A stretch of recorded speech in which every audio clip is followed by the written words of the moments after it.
Ce vieux piano, cadeau de son grand-père, a perdu de sa justesse, mais les souvenirs qu'il ramène sont restés intacts. Exactement le genre de déclencheur qui provoque chez Cathy Marchand-Vandendal de véritables fringales d'écriture, comme elle les appelle. Je crois que quand on écrit quelque chose, on se livre un petit peu. On a ses propres expériences en tant qu'être humain, comme monsieur et madame tout le monde, mais c'est surtout aussi l'imagination qui fait qu'à partir, je vous dis, d'un mot, d'une sensation, d'une musique, tout découle et tout s'enchaîne, les événements s'enchaînent les uns à la suite des autres. J'adore vivre, je crois que je suis quelqu'un qui a envie de vivre plusieurs vies en même temps et ça me permet justement, grâce à mes histoires, de faire plein de choses. Bon, bah, y a des gens qui rêvent de James Bond, ou il y a des gens qui rêvent de faire du sport, des choses intrépides, mais moi en fait j'ai envie de vivre plein de choses, plein de vies avec des rebondissements, et c'est comme ça que j'adore voyager. J'aimerais encore voyager davantage, faire des découvertes, et voilà, ça me permet justement d'abord de voyager dans ma tête, et puis je mets tout ça sur papier. Note après note, le morceau devint complainte. Calme, serein, puissant et doux, le clavier m'invitait à une valse lente où seuls des accords dictés par je ne sais quel guide emportaient mes doigts. Ce fut un léger appel d'air qui m'apprit que je n'étais pas seule dans la pièce.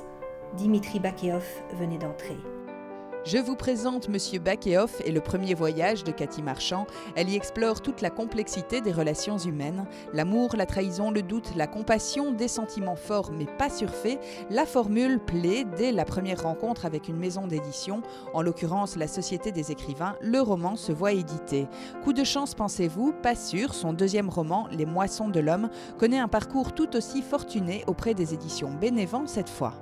Les deux premiers romans, c'est vrai, tournent autour d'une histoire sentimentale. C'est un peu une étude de l'être humain proprement dit, mais j'ai diversifié aussi mon style d'écriture parce qu'il y a d'autres manuscrits qui sont en cours, pour d'autres qui sont finis, et notamment j'aborde une histoire, une enquête policière, j'aborde aussi le thème du cinéma, de la peinture, donc non, il n'y a pas que le roman de sentiment qui m'intéresse.